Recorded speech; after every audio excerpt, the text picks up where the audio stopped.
Hi friends, स्वागत है आपका हमारे यूट्यूब चैनल ग्लांस एकेडमी पर। आज हम डिस्कशन कर रहे हैं पॉलिटिकल साइंस ऑप्शनल पेपर जो यूपीएससी, आईएएस, पीसीएस और सिविल सर्विसेज एग्जाम्स के लिए ऑप्शनल पेपर के लिए इंपॉर्टेंट है। साथ ही साथ यूजीसी नेट जेआरएफ एग्जाम्स के लिए भी इंपॉर्टेंट है, असिस्टेंट प्रोफेसर, पीजीटी, जीआईसी के लिए भी इंपॉर्टेंट है। आज हम डिस्कशन करेंगे अरस्तू के न्याय संबंधी विचार। जो फ्रेंड्स पहली बार आए हैं वो प्लीज़ चैनल को सब्सक्राइब कर लें। और इससे पहले हमने प्लेटो पे सारे टॉपिक डिस्कशन किए हैं, अरस्तू के भी टॉपिक डिस्कशन किए हैं। आप लोग वीडियो में जाइए, वहाँ पे चेकआउट कर सकते हैं। शुरू करते हैं हम अरस्तू के न्याय संबंधी जो प्रश्न है। इसमें देखते हैं कि हम इंट्रो कैसे लिखेंगे। सबसे इंपॉर्टेंट है इंट्रो, मेन बॉडी और कंक्लूजन, तभी आपका एग्जामिनर आपसे खुश होता है और आपको अच्छे मार्क्स मिलते हैं। तो देखिए, अब हम यहाँ पे देखेंगे कि अरस्तू ने प्लेटो की तरह न्याय को एक महत्वपूर्ण माना है। न्याय को उसने सदाचार या सद्गुण का ही पर्यायवाची माना है कि अगर व्यक्ति सद्गुण है, सदाचारी है, तो वो न्यायपूर्ण है। साथ ही साथ विधि का पालन और योग्यता एवं योगदान के अनुसार पदों और पुरस्कारों का वितरण ही न्याय है। यानी अरस्तू कहते हैं कि जो व्यक्ति विधि का पालन कर रहा है और जिसकी जितनी योग्यता है, जितने समाज में योगदान दिया, उसके अनुसार अगर आप पदों या पुरस्कारों का वितरण करते हैं उसे, तो समाज में क्या होगा, एक न्याय की स्थापना होगी।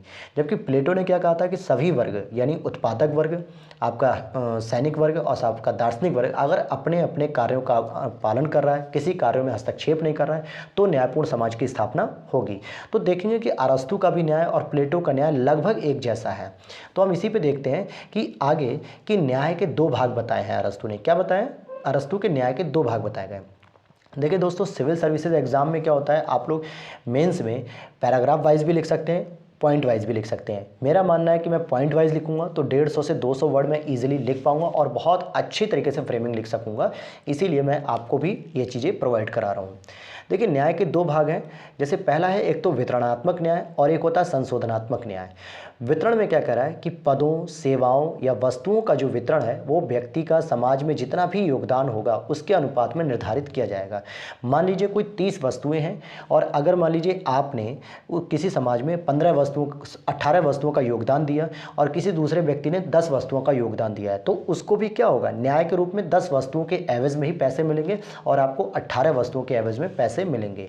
तो जितना आपका समाज में योगदान होगा उतना ही आपको उसी अनुपात में क्या किया जाएगा, पद दे दिए जाएंगे, सेवा दे दी जाएगी।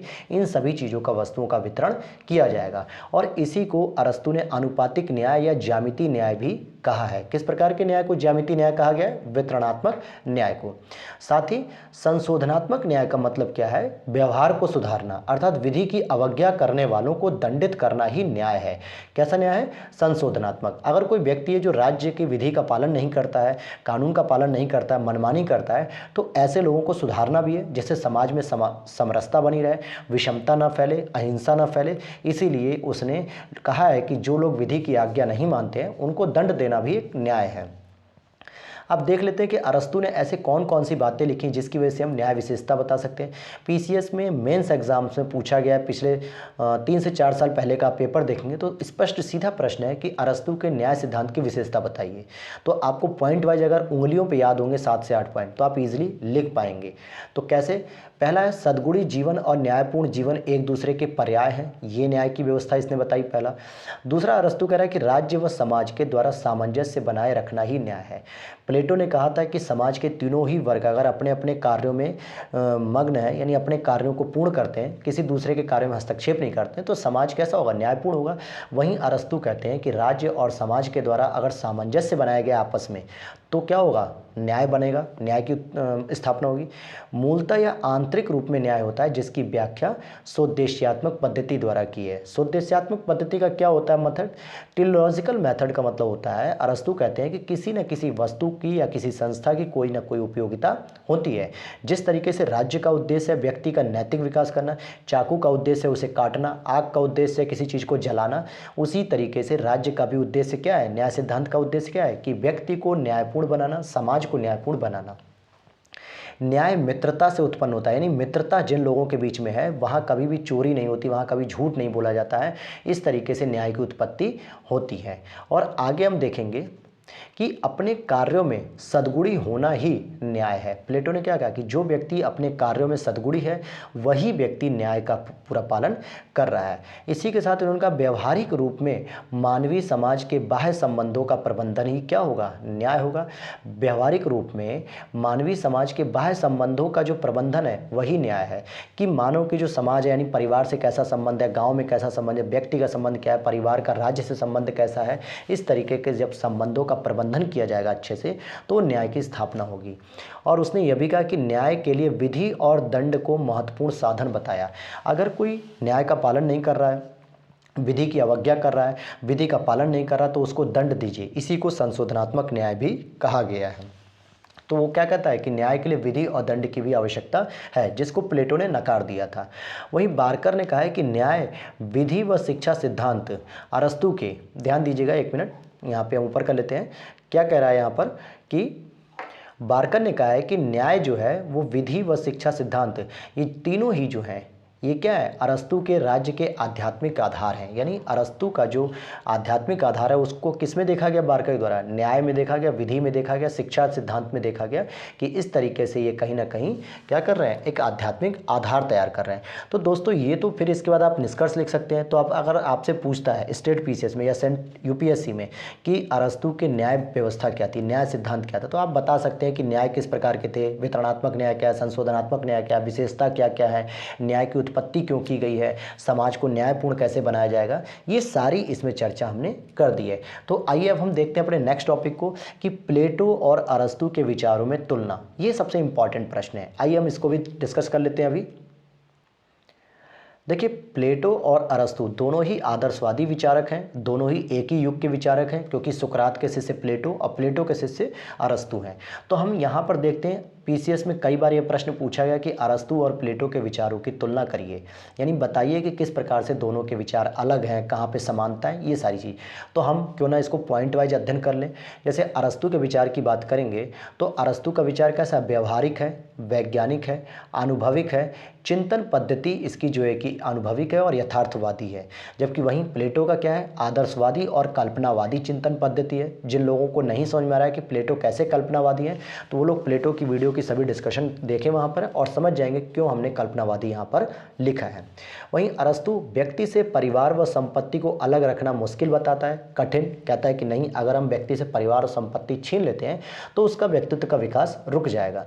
जबकि प्लेटो ने परिवार व संपत्ति का साम्यवाद कर दिया, यानी अलग रखने की बात रख दी। वहीं अगर हम अगले पॉइंट को देखते हैं कि अरस्तू ने कहा कि परिवार और गांव के बिना राज्य में एकता पैदा करना असंभव है।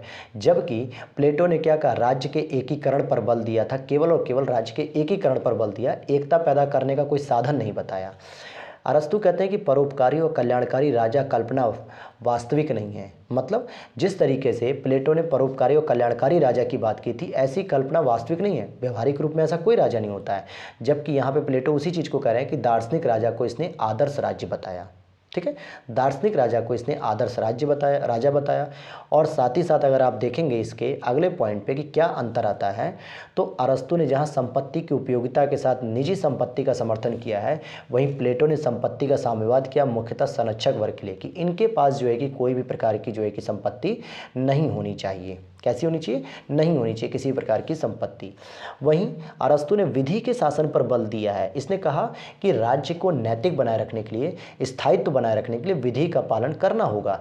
जबकि प्लेटो ने क्या किया, दार्शनिक राजा को के विवेक एवं आदेश पर बल दिया कि जो दार्शनिक राजा का विवेक है, जो वो आदेश देगा वही विधि होगी, वही दंड होगा। अर्थात प्लेटो ने तो अपने काल्पनिक राज्य यानी आदर्श राज्य में किसी प्रकार के दंड विधि की बात ही नहीं की थी। वो अलग बात है कि अंतिम समय में इसने लॉज और स्टेट्समैन में सब आइडियल स्टेट एक दिया, जहाँ पे विधि और दंड की बात इसने स्वीकार की थी प्लेटो ने। लेकिन अरस्तू क्या था, व्यवहारिक था, एक तरीके से मध्यमार्गी विचार था, गोल्डन मीन पाया जाता है इसके माध्यम माध्यम में, इसके विचारों में कि मध्यमार्गी रास्ते को अपनाना चाहिए, न कि एक अतिवादी विचारों को, बहुत काल्पनिक, बहुत जो है कि आदर्शवादी विचारों को अपनाने की आवश्यकता नहीं है, क्योंकि व्यवहारिक स्तर पे जो चीज़ें नहीं हो सकती उसकी हम बात करना बेकार है। तो दोस्तों ये तो थी आपके अरस्तु प्लेटो की तुलना, जो आपसे पीसीएस के एग्जाम्स में सीधे पूछा जाता है। साथ ही साथ हमने न्याय की व्यवस्था देख ली कि अरस्तु का न्याय किस प्रकार का है और प्लेटो के न्याय से कैसे अलग है। मिलते हैं आपसे नेक्स्ट वीडियो में, तब तक के लिए नमस्कार। और अगर अभी तक चैनल सब्सक्राइब ना किया तो प्लीज़ चैनल को सब्सक्राइब जरूर करें। और हाँ दोस्तों, ये भी आपको ध्यान देना है कि इस चैनल पर आपको प्लेटो की भी प्लेलिस्ट पूरी मिल जाएगी, जिसमें आप प्लेटो के सारे टॉपिक्स को देख सकोगे। साथ ही साथ अरस्तु को भी हम 1 से 2 दिन और लगेगा जो ख़त्म हो जाएगा। फिर हम नेक्स्ट टॉपिक लेकर आएंगे मैकियावेली, हॉब्स, लॉक, रूसो, इन सभी पे हम विस्तार से चर्चा करने के बाद हम पॉलिटिकल थ्योरी पर भी चर्चा करेंगे, जिसमें उदारवाद, मार्क्सवाद, समाजवाद, राजनीतिक व्यवस्थाएँ, इन सभी पर हम अध्ययन करेंगे। तो प्लीज़ चेकआउट करिए प्लेटो की वीडियोज़ को और प्लेलिस्ट को। मिलते तब तक के लिए नेक्स्ट वीडियो में। नमस्कार।